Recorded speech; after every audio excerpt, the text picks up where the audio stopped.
A Black Lives Matter activist has been arrested for attempting to assassinate a Democratic mayoral candidate in Louisville. I don't know why. We don't know why. It's been reported as an assassination attempt, but it could be for a variety of reasons. And we talked about this a bit yesterday on the Timcast IRL member podcast. If you want to check it out, go to timcast.com, sign up, become a member, help support the work we do. And we had a question about, what qualifies as an assassination and why.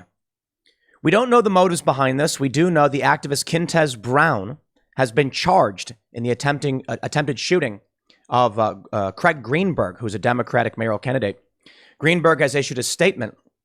Based upon the statement that he released, I think it's fair to say that the police have arrested the right guy. Now, I'm always adamant to say innocent until proven guilty in a court of law, simply because someone hoping to be an agent of the state or police as agents of the state have claimed this man did something wrong.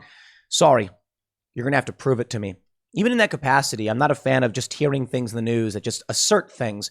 But there are boundaries. There's only so much we can do as individuals, and you have to have a certain level of trust. So if they tell me they've went through the process, they've convicted him, then I'll say, well, okay, it's beyond a reasonable doubt as far as I'm concerned. Does that mean I think, I'll add to this as an aside, I still don't think the level of trust I would ever have in the state would allow me to believe in the death penalty, because I don't trust the state. But the main point of the story here is, as you can tell, I'm very exhausted by all of this. There's a dramatic escalation and conflict that's been happening in this country. And, there have been stories like this in the past. This could be the story of a Democratic mayoral candidate who used an activist to gain votes or to earn support and revenge. It could be a money thing. They could know each other. We really don't know. Or it could be something much simpler than that. We can take a look at the surface of who this activist is, and he's a Pan-African socialist. He wants, I guess, all of Africa to be united under scientific socialism. We can view his work and his politics as politically extreme. And then you wonder why it is he went to a Democrat's office and tried to kill him. He was so close to killing the guy. The bullet grazed this Democratic candidate's clothing. Man, I watched the press conference from Craig Greenberg, and it really gets at you.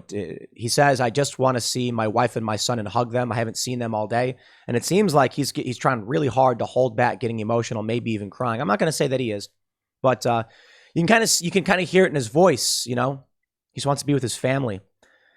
This is it's a rough life to lead, especially at times of great tumult like we're experiencing now. I don't like the Democratic establishment. I don't like the Republican establishment. I don't blame the individual who's trying to run for office unless they've done something for which I can blame them for, and I know this. That is to say, when I look at stories like this and I see, the Democrats as overwhelmingly this just nasty and corrupt entity, and the Republicans for sure, but I just don't see them as bad. I see them as mostly feckless and pathetic. But when I see the Democratic Party, I don't see the individual who someone went after. When I see this guy and I look at him, I see a guy who almost lost his life and is probably scared and, probably grateful that he made it through this. It reminds me of those stories you hear about World War II or Vietnam, when a soldier looks into the eyes of the enemy soldier, and they're young men of similar age. They don't know why they're fighting each other, and they think that, in another time, for another reason, they probably could have been friends. I think that's naive, to be honest. I do. I think that's naive. That idea that, we don't fight, we could be friends. I think once you start to see the core of this conflict, what's really driving it in the U.S. and why we're seeing fighting, you realize, unfortunately, we may be humans, we may be driven by similar things, but we can't be friends. We can't, because we fundamentally oppose each other's view of the world, which results in things like this, and I wish it wasn't the case. This guy, Quintez Brown, I want to show you some facts about him from Heavy.com, and we'll talk about what his potential motivations were.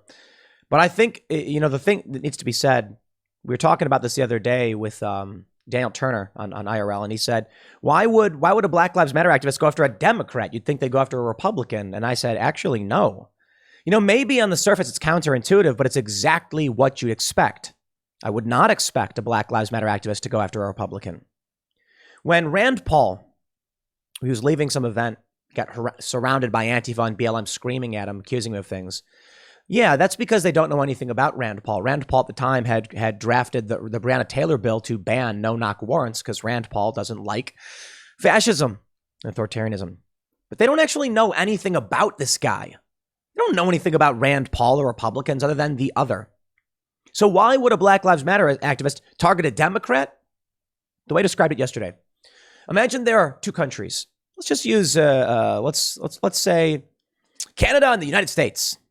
Okay, let's not use real countries. Let's say the United States, the United States of freedom and the United States of democracy. You just country A, country B. Country A and country B don't like each other. They really, really don't like each other, and they're constantly fighting with treaties and documents over resources. Within country A, or whatever we're calling it, you have a growing faction of extremists who absolutely hate and think country B is evil. Now, let's say out of the 100 people in one country, 100%, you have 20% who believe country B should be invaded and destroyed. Will they, as 20% of the population, invade that other country? Of course they won't. They'll seek to gain control of their country first so they can use the full weight of their country to invade the other. To put it simply, for a BLM activist who's a Pan-African socialist, they don't have the power to go up against the Republican establishment. They can certainly try and ruffle some feathers, but it won't do anything for their cause. No, what they need is to seize control of their political party, or the one they're closest to. Then, with the full weight of 75, 80 million people behind them, they can then wage war politically, or more worryingly, physically, against the rival political faction. You see the point? It actually makes sense that a BLM activist would be going after a Democrat before a Republican. BLM activists going after Republicans empowers the Democratic establishment and will ultimately result in them having less power. They have to have their internal civil war before they can have their actual war. It's scary stuff. Dark days indeed. But of course, I want to mention it's entirely possible these guys just know each other. Quintez Brown, 21, he's done reporting. Maybe he knows who this guy is. Maybe they've got a more personal relationship than the media realizes. Maybe he was an editor for a school paper. Maybe he was doing activism to support this. I don't know. We'll have to hear from them. I want to show you this statement. Just a few quotes. This is Louisville, Kentucky. This is yesterday. Craig Greenberg said he was shaken up, and he says when we greeted him, he pulled. Let me play this clip for you. This morning, I was gathered for a brief meeting with my campaign team. 4 of my incredible teammates in our campaign office. A man walked into our office. When we greeted him, he pulled out a gun, aimed directly at me, and began shooting. The individual closest to the door managed to bravely get the door shut. We barricaded the door, and the suspect fled. I'm shaken up. It was a surreal experience, and mostly right now, I just want to get home to my wife and sons and give them a hug. I haven't been able to see them all day. I've been with LMPD all day. My team and I have been cooperating with them and working with them, and that's what I want most, is just to get home to my family. You know, the gunman stood in the doorway as he fired the shots, and one of my teammates was standing to the side of the door and was able to get the door slammed, and then he and other teammates that were closer to the door just threw tables and desks to barricade us in. You know, when the story first came up last night, there were rumors going around that it was a BLM activist, and I was very much like, no, we better get confirmation on that. It was during the super chat portion of Timcast IRL that Olivia Rondeau said someone sent her a tweet, and it was from a retired police officer who said, BLM activist, what's his name? Quintez Brown, is that his name? Quintez Brown, had been arrested. And I said, look. I don't want to come out on this show to hundreds of thousands of people and say it was Black Lives Matter an activist who did this, because I don't want people going crazy. And then, sure enough, this story, Courier Journal had already come out with it by the time that we had brought up that tweet. And that's the case. I want to mention, I watched this video the other night when we were talking about this, that we entertained the possibility, look, this is a guy who's running for office. Maybe he gets a BLM activist to stage something like this so that he can win the election. I mean, think about this. The guy walks into his office. How big is his office, right? Come on. Several hundred square feet. How far away was the shooter? And he says, a guy walks into his office and opens fire and misses. Now, to some people, they might hear this story and think, this guy, did he stage this event because now it'll give him press and make him more popular? I don't believe that for a second. I don't, because there's two important details. What people need to understand about handguns is that people think that it's as easy as, point and pull the trigger. It's not so much. I mean, sort of it is, but even in close range, people who are panicked, who are freaking out, they miss. They really do. I went to a range for the first time several years ago, 8-9 years ago, man, it's been a long time. I think it was 8 years ago. And at the range, they said they won't let, this was a small private range. They said for first timers, for people who have limited experience at their range, like if they don't know who you are, they don't let you fire at targets beyond 21 yards. Or is it 21 yards or is it, I think so, unless you can hit the target at 7. What they told me was, for them, their experience, the average person who walks in, and we're talking 21 feet, or they wouldn't let you go beyond 7 yards unless you could hit at 21 feet. And he was like, the average person, they bring them in the first time, they'll hand them a handgun of any type. They're not going to be able to hit that target because they don't know what they're doing. They don't know how to hold the weapon. People make the mistake of when they pull the trigger, they squeeze their hand and then they move the barrel before they fire. I hear that and I'm like, yeah, some crazed activist who comes in close proximity. He missed. I'm not surprised. I mean, his clothing. That makes sense to me. And I'll say, when I saw him speak and he's talking about his wife and sons and you can see the facial pull of his mouth.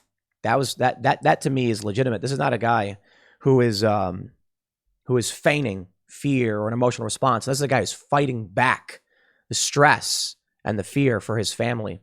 And it's a scary, scary reality to hear something like this. Mayoral candidate, not a federal level politician, but when you get a BLM activist, one who is running for office, trying to kill a Democratic politician. The reason why I think this story is so important, I think it should be more prominent. It's not getting that many. I mean, look at heavy.com. It's only got a couple thousand views. Some people said you shouldn't lead with this for IRL, Tim, because it was our lead story. We didn't know it was a BLM activist. We just know the assassination attempt happened. And they were like, you should be talking about Trudeau or Durham and all that stuff. And I'm like, no, I hear you. I do. We had this discussion about what was more important.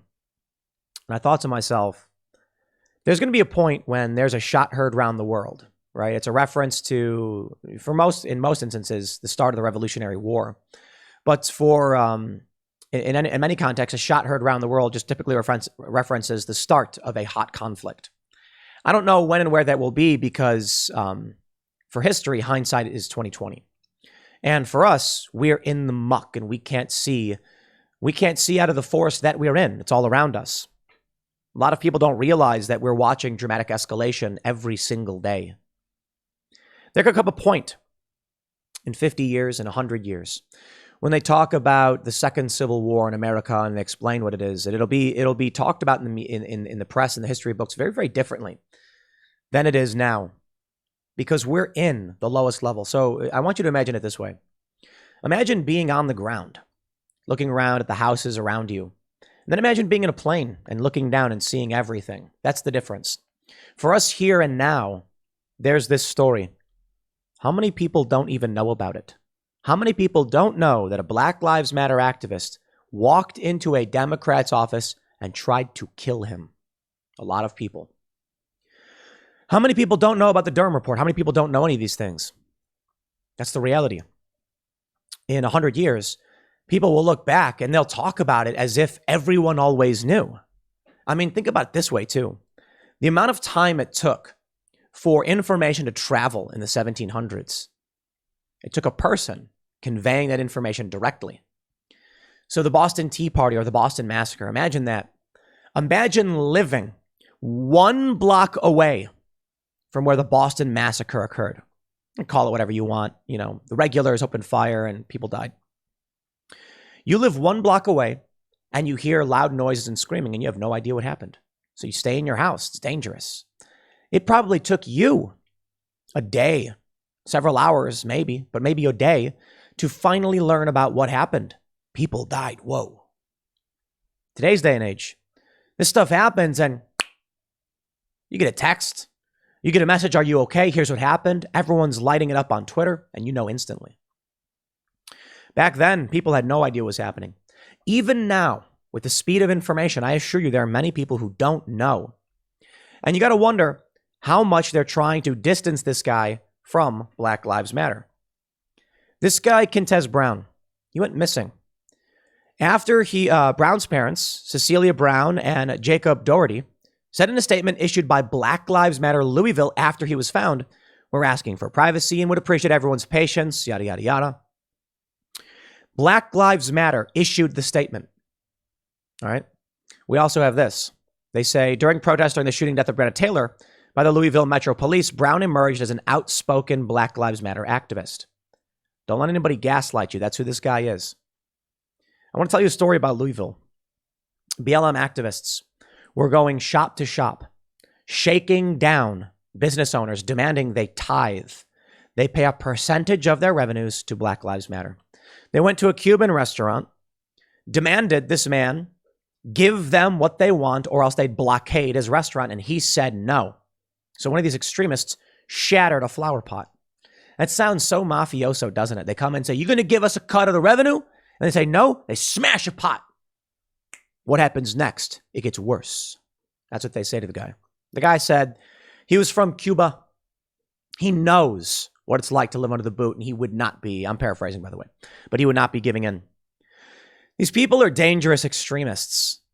They're dangerous extremists, and the dangerous extremism is growing in this country.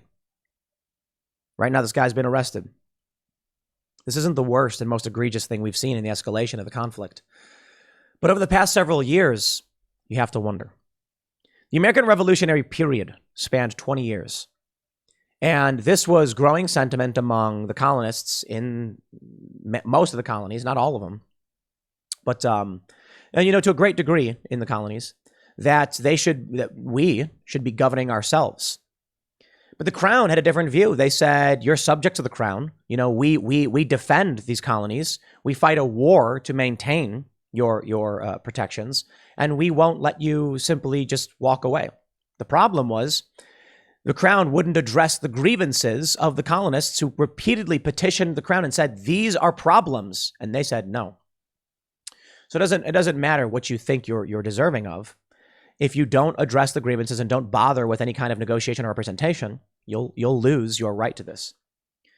But the point is, the Revolutionary period took decades. The Boston Tea Party and the Boston Massacre were 3 years apart.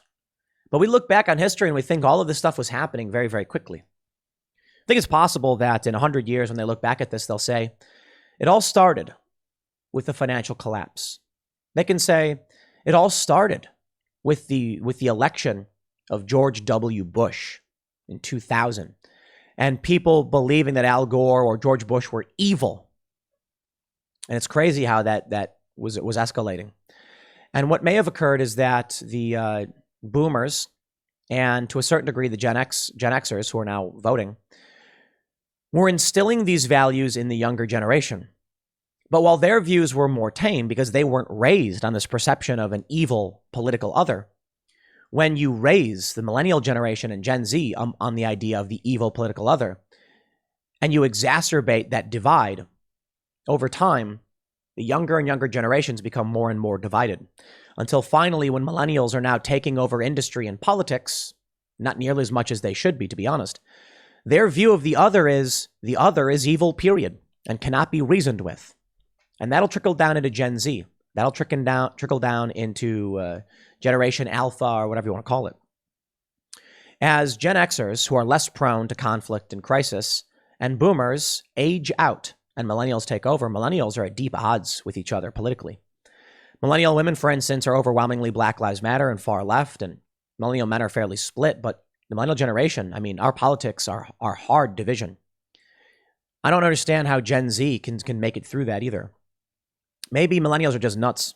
Maybe after millennials, Gen Z says, yo, we don't care about any of that stuff. We just want to play video games or something. But my opinion is the division will escalate because of stories like this. Because individuals as it is will take action, and they'll take lives. Some have said to me, Tim, there won't be a civil war because there's no appetite for war among the people. It's just powerful elites who hate each other. And I find that funny that people have said that to me on more than one occasion. Tell me a war that was not powerful elites at odds with each other and then using the poor to solve their problems or to engage in that conflict. That's exactly where we're headed. It'll start here. You know, Black Lives Matter they've mostly burned down Democrat-controlled areas. This makes absolute sense as to why he would do it. It's horrifying and it shouldn't happen. But when you look at Black Lives Matter burning down Democrat-run cities, are you surprised a BLM activist tried to kill a Democrat? No. Once they seize control, like Bill de Blasio, that guy's out of his mind with illegal actions defended by police. That's how it occurs. When these activists reach the highest levels of government, and they are, when they seize control of their party and their geography, that's when they turn their sights on you, the evil political other. And that's a day I hope never comes. But I don't see how we pull out of this. I don't see how any of this changes. We are a train on a track and we are picking up speed. How do you stop such a large and heavy machine? I don't know if you can, without it just ripping the train off the tracks. And then maybe that is the conflict. Maybe that's what happens. Two people fighting over the brake lever, and then someone rips it off. The train just stops and flips over, and all the carts go flying in the air. The night is always darkest before the dawn. It was always going to get worse before it got better, right? I think in the long run, those of us who have been paying attention to all this will be completely fine. In fact, life will probably improve. But for those in the cities who haven't been paying attention to any of this stuff, they're going to be caught off guard. One day, some psychopathic Black Lives Matter activist who is going to walk into your office with a grievance. It's not been Trump supporters doing this. It's not been politically homeless post-liberals or conservatives. It's been the left the entire time. But the Democrats made a deal with the devil. They thought they could utilize this fervor to their advantage, and it will turn on them. And then, once these people gain control of their party, the extremists, it will become more extreme. Among the MAGA crowd and the populist right, they mostly want to be left alone. They don't go out, riot, and burn and destroy things. We'll see how things play out. I'll leave it there. Next segment's coming up at 1 p.m. on this channel. Thanks for hanging out, and I'll see you all then.